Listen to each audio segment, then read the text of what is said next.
Student Bangla family চ্যানেলে তোমাদের সকলকে স্বাগত। আজকে আমরা মোস্ট ইম্পর্টেন্ট একটা ভার্ডিক্ট অথবা রায়ের ব্যাপারে আলোচনা করব, যা প্রত্যেকটা কম্পিটিটিভ স্টুডেন্টদের ক্ষেত্রে জানা দরকার, বিশেষত যারা ডিফেন্সে প্রিপারেশন করছো। ভালো করে শোনো, ডিফেন্স মানে হচ্ছে আর্মি, পুলিশ, এইসবের। তো ব্যাপারটা কি স্যার, ফাইন নেম হচ্ছে তোমার অজয় কুমার মালিক ভার্সেস স্টেট অফ উত্তরপ্রদেশ। আর এখানে ভার্ডিক্ট প্রদান করে, রায় প্রদান করে জাস্টিস আমানুল্লাহ, মানে আমার নাম। আর একটা হচ্ছে জাস্টিস আঞ্জেরিয়া। তাহলে এখানে কি করা হয় জানো? 2005 সালে অজয় কুমার মালিক উত্তরপ্রদেশ কনস্টেবলের চাকরি পায়। কত সালে? 2005 সালে। আচ্ছা, তো এখানে কেস করা হয় যে 2005 সালে যে প্যানেলটা হয়েছিল, এখানে অনেক ডুপ্লিসিটি হয়েছে, অনেকে বেআইনিভাবে চাকরি পেয়েছে, এমন মানে কথা ওঠে। ওই জন্য উত্তরপ্রদেশ সরকার একটা বোর্ড গঠন করে, স্পেশাল বোর্ড, যাতে করে সেটার সঠিক বিচার করা যায়, তথ্য পাওয়া যায়। কী হয় না, 2007 সালে তারা এই বোর্ডটা গঠন করে, এবং যখন সবারই মানে তোমার যাদের বিরুদ্ধে অভিযোগ ওঠে তাদেরকে যখন চেক করা হয়, তখন দেখা যায় অজয় কুমার মালিক নামে একজন ব্যক্তি, যিনি কনস্টেবল পদে কর্মরত, ওনার নক নি আছে। নক নি মানে হচ্ছে হাঁটার সময় জোড়া লেগে যায়, মানে এটা কিন্তু পুলিশের ক্ষেত্রে প্রযোজ্য নয়, মানে ডিসকোয়ালিফাই, মানে মেডিকেলি আনফিট। ওই জন্য 2007 সালে তাকে চাকরি থেকে বহিষ্কার করা হয়, মানে তার চাকরি ডিসমিস করে দেওয়া হয়। কি বললাম, বুঝতে পেরেছো? টাইম লাইনটা খুব ভালো করে দেখবে। 2005 সালে অ্যাপয়েন্ট করা হলো, 2007 সালে ডিসমিস করা হলো, 2013 সালে তাকে আবার নিয়োগ করা হলো কার বেসিসে জানো? মানে অনেক বছর পরে নিয়োগ করা হচ্ছে। কার বেসিসে?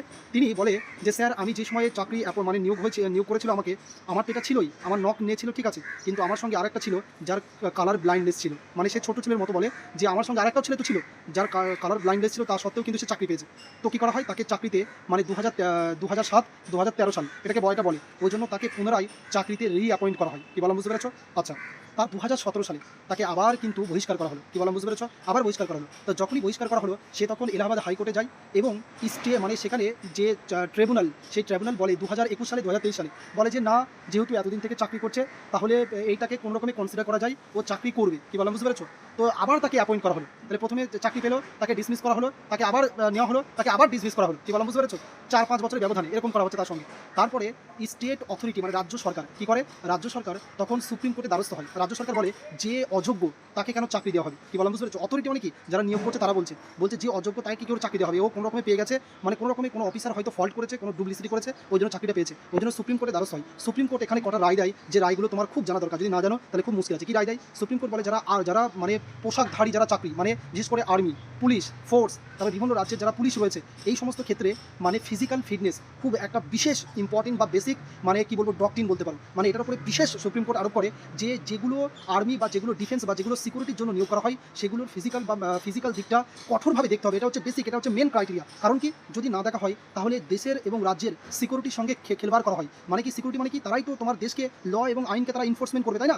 লগুলোকে মেনটেন কি করবে? পুলিশরা করবে, আর্মিরা করবে, তারা সিকিউরিটি দেবে দেশকে। ওই জন্য এটা বলা হয় যে সুপ্রিম কোর্ট রায় দেয় যে মানে ওর চাকরিটা ডিসমিস হবে, এবং সে এতদিন অবধি যত বেতন পেয়েছে, সেই বেতনগুলো যেহেতু সে চাকরি মানে কাজ করেছে, ওই জন্য বেতন ফেরত হবে না, মানে ফেরত নেওয়া হবে না। কিন্তু সে বেতন ছাড়া যা কিছু সে পেয়েছে, যে সুযোগ সুবিধা পেয়েছে, তো একজন সরকারি কর্মচারী যেগুলো পায়, তার উপরে তাকে 6% ইন্টারেস্ট দিয়ে তাকে কিন্তু ফেরত দিতে হবে। কি বলা, বুঝতে পেরেছো? যদি নির্দিষ্ট টাইমে ফেরত না দিতে পারে, তারপরে তাকে 6% ইন্টারেস্ট দিয়ে তাকে ফেরত দিতে হবে। এবং এখানে একটা ইম্পর্টেন্ট কথা হচ্ছে এইটা, এখানে কি জোর দেওয়া হয়? এখানে জোর দেওয়া হয় যারা ফিজিক্যালি আনফিট, তাদেরকে যেন খুব ভালো করে চেক আপ করা হয়। যদি চেক আপ না করা হয়, সেই সময় যে মানে ঊর্ধ্বতন কর্তৃপক্ষ যারা এটাকে অ্যাপয়েন্ট করছে বা যারা দেখছে ফিজিক্যালগুলো, তাদেরকে কি করা হবে? তাদেরকে বহিষ্কার করে, মানে তাদের বিরুদ্ধে কঠোর ব্যবস্থা নেওয়া হবে। আর এইটা দেখো, এইটা হওয়ার ফলে কি হলো? এইটা হওয়ার ফলে একটা জিনিস কিন্তু এখানে খুব ভালো হলো। কি হলো? সেটা হচ্ছে, তুমি যদি দেখো বিভিন্ন রাজ্য সুপ্রিম কোর্টের যে আইন কানুন, সেগুলো কিন্তু ফলো করতে বাধ্য। তাছাড়া হাইকোর্টে এইগুলোর মানে রেফারেন্স দিয়ে কিন্তু অনেক কেস লড়া যায়। ফলে আমি জানি না, এই যে আমিনা যে কেসটা করেছিল, আমার হাইট আমি আগে পেয়েছিলাম, এখন কেন পাইনি, এটা যদি সে বলে, এটা কিন্তু মানে এই রেফারেন্স যদি দেয়, আমি জানি না যে তার কেসটা ডিসমিস হয়ে গেছে কিনা, আমি খবর নিইনি। কিন্তু যদিও চলে, যদি হাইকোর্টের লয়ার যদি এই রেফারেন্সটা দেয়, তাহলে কিন্তু তার কেসটা সঙ্গে সঙ্গে ডিসমিস হয়ে যাবে। কারণ সুপ্রিম কোর্টের রায় কিন্তু অলরেডি কালকে হয়ে গেছে। কি বলা, বুঝতে পেরেছো? কালকে অথবা 2-3 দিন আগে হয়ে গেছে। সুতরাং এখান থেকে আরেকটা জিনিস নির্ধারিত হয় যে এবার প্রত্যেকটা রাজ্যের অফিসার কিন্তু ঊর্ধ্বতন কর্তৃপক্ষ যারা ফিজিক্যালগুলো করে, তারা কিন্তু প্রচুর ভয় পাবে। কেন ভয় পাবে? কারণ এখানে স্ট্রিক্টলি বলা হয়েছে, যদি কোনোভাবে ধরা পড়ে, ধরো আমি একটা আনফিট ক্যান্ডিডেট, আমাকে নিয়ে নিল ফিট বলে, কিন্তু যে অফিসারটা নিয়েছে সে কোনোভাবে যদি ধরা পড়ে, তার কিন্তু খবর আছে। ফলে এইটা কিন্তু খুব একটা মোস্ট ইম্পর্টেন্ট জিনিস কিন্তু হয়ে গেল, যেটা কিন্তু মানে ভবিষ্যতে মানে প্রত্যেকটা রাজ্যের পুলিশ কর্মকর্তা তারা যদি জানে এই ইনফরমেশনটা, তারা কিন্তু এটাকে খুব স্ট্রিক্টলি ফলো করে। যদি না ফলো করে, তাহলে মানে তার যে ইফেক্ট হবে, ড্রব্যাক হবে, সেটা কিন্তু সে ভোগ করতে হবে। কি বলা, বুঝতে পেরেছো? ফলে ওই লোকটার চাকরি কিন্তু, অজয় কুমার মালিক, তার চাকরি কিন্তু চলে গেল। কি বলা, বুঝতে পেরেছো? এবং যারা কর্মকর্তা ছিল, তাদের কিন্তু স্ট্রিক্টলি পানিশমেন্ট করা হবে। ফলে এই কেসটা দুটো সুবিধা হলো।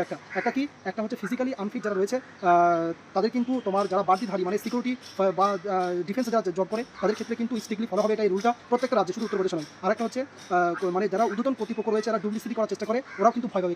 কারণ যদি তারা ভুল কিছু করে ফেলে, তারা কিন্তু সঙ্গে সঙ্গে চাকরি থেকে তারা হাত ধুয়ে বসবে, মানে তারা চাকরি চলে যাবে। তো আজকে এই খবরটা দিলাম। Thank you and have a good day.